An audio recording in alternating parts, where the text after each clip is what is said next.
Chust tuman axborot kutubxona markazi taqdim etadi. G'afur G'ulomning Shumbola asari yuzasidan Book-triller. O'zbek adabiyotining buyuk namoyandalaridan biri G'afur G'ulom 1903-yil 10-mayda Toshkent shahrining Qo'rg'ondagi mahallasida tavallud topdi. G'afur G'ulom 9 yoshida otasidan, 15 ga kirib kirmay mehribon onasidan ajraladi.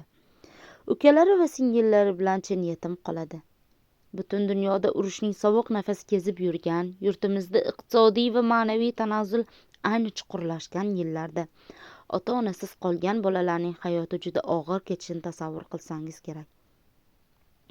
Shumbola qissasining bosh qahramoni ham shunday og'ir kunlarda otasidan ayrilgan 14 yoshli bolakay. Onasi bir etak bolani boqish uchun kun bo'yi tinim nimaligini bilmaydi. Shumbola bo'lsa tengdoshlariga qo'shilib erta tongdan to qorong'i kechgacha ko'chadan kirmaydi. U yerga ursa ko'kka sapchiydigan, bir joyda uzoqroq tursa yuragi siqadigan, tinib tinchimas bolalar xilidan. Kunlarning birida u onasini xafa qilganidan xijolat bo'lib, qolaversa biror oy mehnat qilib pul topib kelish ilinjida yo'lga tushadi. Uning Toshkent atrofidagi qishloqlarda kechadigan sarguzashtlarga sarguzasht ulanib, yarim yildan ortiq davom etadi. Mana shu vaqt mobaynida Shumbola bir-biridan qiziq voqealar ishtirokchisiga aylanadi. Pochchasi avaylab boqayotgan qimmatbaho qushlarga qatiq, suzma ichirib harom o'ldirib qo'yadi. Do'sti omonga qo'shilib sulton o'g'ri boshchiligidagi kissavurlar bilan tunni o'tkazadi. Ko'chmanchilar ovulida o'lik yuvib sharmanda bo'ladi. Masjid imomining og'ilxonasida o'sallab qolgan ho'kiz o'rniga soppa-sog' eshakni so'yib qo'yib, rosa kaltak yeydi. Shumbola qayerga bormasin, kim bilan to'qnashmasin, hamma joyda kattalarning o'ziga bepisand qarashi, qo'pol muomalasiga duch keladi. O'zlarini go'yo yetimni boshini silaydigan, himmatli kishilar qilib ko'rsatadigan turli noinsof kimsalar uning navqiron kuchidan suvtekin foydalanib qolishga urinadilar. Bu ham mayli, shu yosh bolani turli qing'ir yo'llarga boshlovchilar ham topiladi. Masalan, yuzlab qalandarlarga yo'l boshlovchi bo'lib olib, har gapida qayta xudoni tilga oladigan 200lamachi Eshon Shumbolani to'g'ridan to'g'ri o'g'irlik qilishga yo'llaydi.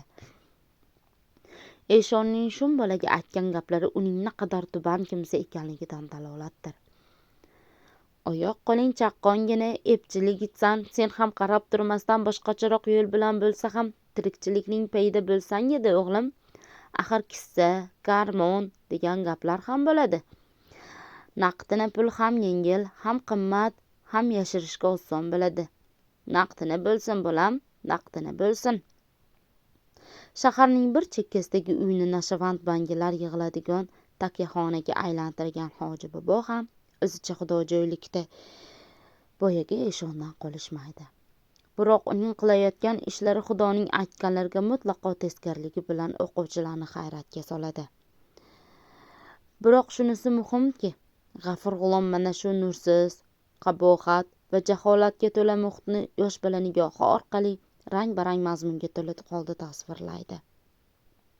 Asar 2023-yilda yangi formatda chop etilgan va rang muqovali nashrlar e'lon qilingan.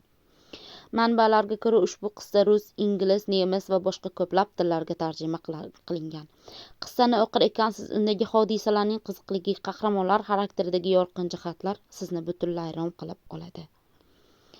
Ushbu kitobni olib o'qishni yana bir bor tavsiya etamiz. E'tiboringiz uchun rahmat. E'tiboringiz uchun rahmat. Bo'ldi.